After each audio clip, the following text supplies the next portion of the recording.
Welcome everyone. I'm absolutely thrilled to have you here for this explainer. Today, we're taking a little time machine trip. We're stepping back to an era way before screens completely took over our daily rhythms. We're diving into a beautifully sensory, honestly kind of lost art form, the era of analog connection. We're talking about a time when handwritten letters were literally the language of love. We're going to look at the rich history, the profound psychology, and the raw, unfiltered emotion captured in ink. So get comfortable, because this journey through the physical artifacts of human connection, it's absolutely fascinating. Now, to really appreciate what we've lost, we kind of have to look at what we're living with right now. Just think about modern digital messaging for a second. We all know that instant anxiety of waiting for a blue tick, right? Or that absolute sudden dread when you see, "This message was deleted." It's incredibly fast, but man, it's often fraught with this very specific, instant type of stress. Now, let's contrast that with the deliberate, sensory nostalgia of the past. We're talking perfumed paper, handwritten ink. Writing a letter wasn't just typing with your thumbs, it was a full-on experience. It engaged your sense of smell, your sense of touch, and it required a level of intentionality that instant messaging just doesn't demand from us anymore. The emotional stakes, they were just entirely different. Section 1. The ritual meaning of letters, the physical journey of romance. Okay, let's dive into this and walk through the actual process step by step, because it wasn't just about the words at all. It was about the physical craft. Step 1, that involves some real careful effort. You had to choose the right stationery. Maybe you went for a crisp plain paper, or maybe something featuring a popular cartoon character. And then came the signature move, spraying just a hint of perfume on the paper. That way, when the envelope was opened, boom, the scent would immediately trigger a specific memory for the person reading it. Then, step 2, the deployment. You had to find the absolute perfect moment to secretly slip it to a classmate or a relative, or you actually had to walk it all the way to the nearest mailbox. And finally, step 3, the heartbeat-inducing wait. You would literally sit and wait for the sound of the postman's footsteps outside your house. Every single footstep could be the one. This whole sensory narrative made analog romance so uniquely captivating, just because your entire body was involved in the anticipation.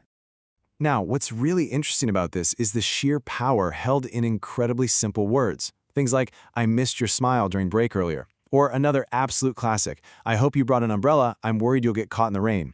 To our modern ears, we're so used to endless digital chatter, this might sound completely ordinary, but we really have to remember the context here. Because of the immense physical effort it took to deliver just this single sentence, you didn't need to be overly poetic. These honest, simple words, coming straight from the heart and committed to paper, they were more than enough to make someone smile all night long. Section 2. The art of waiting and patience. How time deepened connection. So, love in this era was definitely not instant. Connections grew slowly. They were nurtured by time, by distance, and by the deep longing written into every single line. This period of waiting, and we're talking sometimes days, sometimes weeks, it basically acted like a training ground for patience. It actually forced a deeper relationship to form. Think about it. There was no modern dread of unread notifications, no compulsively checking your phone every 2 minutes to see if they replied. Instead, this medium demanded absolute honesty. It required physical ink and the sheer courage to write down exactly how you felt, fully knowing you couldn't just backspace or take it back once it was dropped in the mailbox. Section 3. The digital instant messaging era. Speed versus depth. So the crucial point is that digital communication has become incredibly fast, for sure, but also kind of flat. Emails, texts, social media, they've made everything instantaneous. Our interactions are now literally racing against time and internet connection speeds. But on the flip side, analog letters were slow, but deep. The reality is, when we gained all that speed, we inevitably lost some of that traditional depth. The convenience of firing off an instant emoji? It rarely carries the exact same emotional weight as unfolding a physical letter that traveled hundreds of miles across the country just to reach your hands. Section 4. Timeless messages of historical figures. A gallery walk of written passion.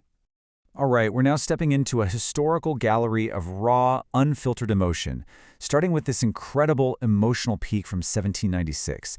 This is Napoleon Bonaparte writing to Josephine. He wrote, "Since I left you, I have been sad. I want so much to kiss you, not on the cheek, not on the forehead, but in your heart." What's absolutely vital to know here is the context. Napoleon wrote this highly vulnerable, deeply romantic letter right after they were married, while he was far away leading troops in Italy. The physical distance, combined with the harsh reality of war, forced him to pour his entire soul straight onto the page. And this brilliantly illustrates our next point. Here is a quote from the iconic artist Frida Kahlo to Diego Rivera back in 1935. She writes, "I love you more than my own skin. You are the mirror where I see myself, not because you are perfect, but because with you I can be real." Now, the historical context here is a deeply tumultuous relationship, one that was filled with a lot of pain and betrayal. Yet despite that, or hey, maybe because of that pain, Frida's passion burned intensely through the ink. The letter became this safe, permanent space for her most complex and real emotions. Next up, we're looking at the legendary Indonesian poet Chairil Anwar, writing to Hapsawirya in 1946. Just listen to this. "Every time I write your name, my chest feels tight. I'm not a good person, but every time I think of you, I feel the urge to become better." Just look at the profound vulnerability here. The very act of writing the letter forced a level of deep introspection and self-awareness. It's a specific kind of self-reflection that firing off a quick digital message rarely ever captures. The pen literally forced him to confront his own flaws and his deep desire for personal growth. Let's move to our next example and see how this builds beyond just romantic love. Take a look at this incredibly powerful quote from Indonesian national heroine R.A. Kartini, writing to her pen pal Stella Zihendaler between 1899 and 1904. She writes, "I love my nation. I want to see women stand equal to men, not as a compliment but as an independent person." You see, letters weren't only for romance. There were these powerful, enduring vehicles for sharing profound ideas, whether that was a love for humanity, the vital need for education, or the fight for women's independence. They literally connected minds across vast distances to spark real change. Section 5. Love is not medium-bound, the enduring human connection. So, I want to ask you this directly. Did technology kill the depth of love? It's a heavy question, I know.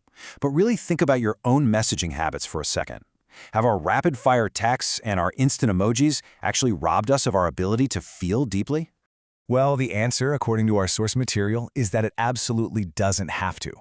We shouldn't just reject technological progress outright, but we can recognize the real modern value of letters.